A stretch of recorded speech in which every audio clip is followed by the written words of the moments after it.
If you're running a big Brazilian amplifier on copper-clad aluminum wire, also known as CCA, you're choking your system and you don't even know it. And if you're installing a PRV or Timpano Brazilian amplifier, they require 100% OFC, oxygen-free copper cables, right there in their instructions. One of the biggest places people try to cheap out on their car audio system is the wiring.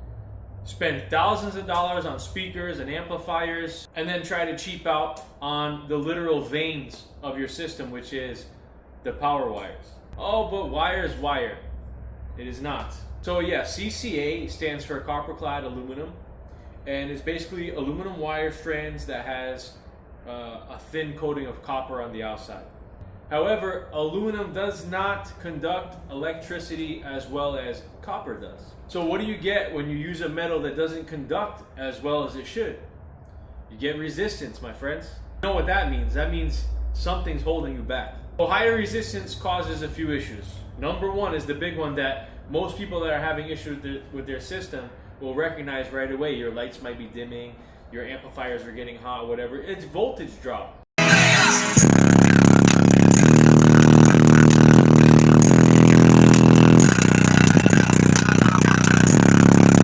The second big one, of course, is heat.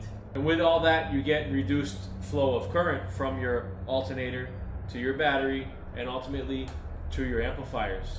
So when the resistance goes up, voltage at the amplifier itself drops. That's why whenever you want to test your voltage on your system, see where you're really at, or like when your bass is hitting, you got to test at the power input on the amplifier. Don't test in the front. Don't trust the voltmeter you have on your dashboard. Check at the amplifier. Always when you put a voltmeter in your system, put it back near the amplifiers, or at least pull the power from your most powerful amplifier. So when the voltage drops, the amplifier has to work much harder to try to make the same power. That means more heat inside the amplifier, very premature clipping, and just more stress on all your equipment. Because with the heat comes clipping. Now you're putting heat into your speaker's voice coils. So why is this so critical for PRV and Timpano amplifiers specifically? These amplifiers are designed for high demand current. So when the music's really hitting, it demands current that you're not going to get from aluminum cables. The amplifiers are not made to dumb themselves down when they're not getting the current that they need. They just go balls to the wall and give the power, which is why we love and use them, right? That's where the pure oxygen-free copper comes into play. Because when you use CCA power cables on your amplifiers, you're creating a bottleneck. Okay, so imagine a bottle, and then you got the neck, and that's your CCA wire. So again, you get voltage sagging, possible amps going into protection for low voltage, overheating, definitely reduced output, and in a lot of cases, your amplifier could fail. A lot of people say, oh, I got it wired up and this, and it's playing everything to perfect eye and it stopped working. Then what do? They send the amp back for warranty. Sometimes there's little pieces of wire stuck inside there. You can tell right away the difference between aluminum and copper, my friends. So a big issue is like I said, the heat. And the heat basically translates to wasted power. Energy is transferred, right? So you're either making power or you're making heat. I think you want power, not heat. It's the same thing with a speaker. When I talk about tuning, speaker responds only to a certain point.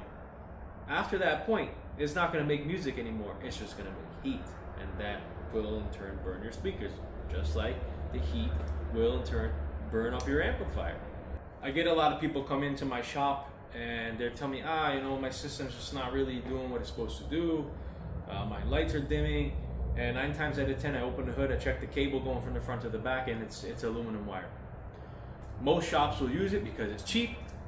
They don't care. They just want to get the job done and get it out. All my builds, I use 100% OFC power cables. And I use the cables that PRV sells. It's very good cable.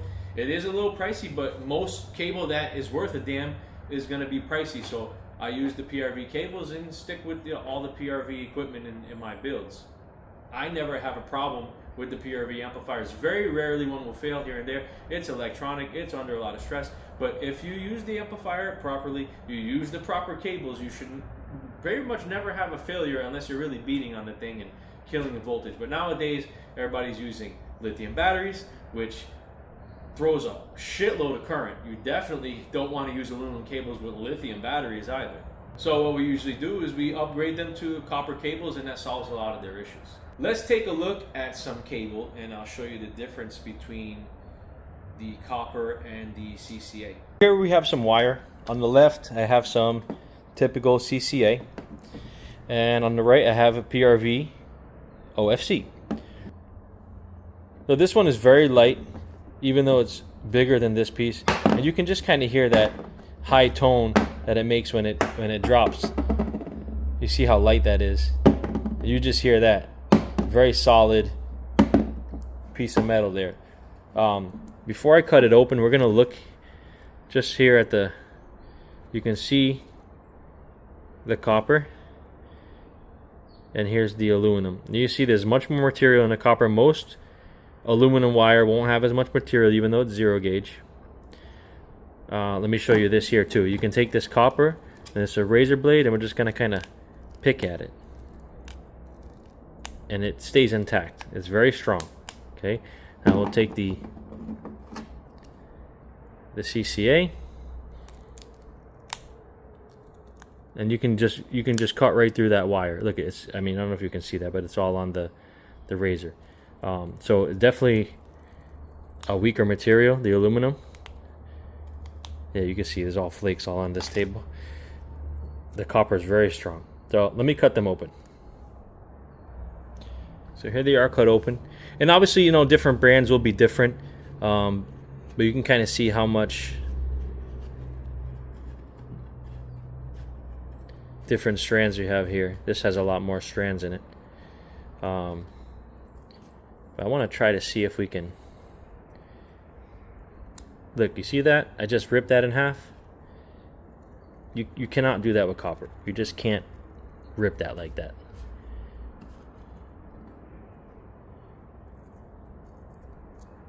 It's a similar piece, okay? That's the copper. It just rips. So we'll thin this out too, just to make it fair. Doesn't rip, okay? So that helps too when you're cutting this wire. When you crimp down on it and pull on it, it's much harder to rip strands off. I personally hate losing strands to cutting the casing off. I really hate that. So, you know, that's also a benefit. But yeah, I just wanted to show you that. There's not much I can really show you with this. But, you know, this is just definitely heavier. This stuff is super light. I mean, it's aluminum. So basically, if you're investing in some serious Brazilian power from PRV or Timpano, do not cheap out on the cables, man. Don't take the cables that your friend gave you from his old system and use them. Get new cables. Use the 100% copper cables. It's going to give you more for your money for what you're trying to do with your system. And this also goes for speaker cable, okay? This also goes for speaker wire. A long time ago, I used to use aluminum wire. But what happens is, a lot of times people say, my speaker's not working. You take it out, what happened? The wire broke because vibration, it move, and that aluminum will just snap right off. If it's in a door, it can get corrosion because there's, you know, air going through the door, moisture getting in there sometimes water gets in the door, you know, it's inevitable, and then you just get corrosion. You get bad grounds if you're using that as well. For, again, back to the power wire, corrosion is a big issue with aluminum wire. That's it. Stop using CCA, use OFC.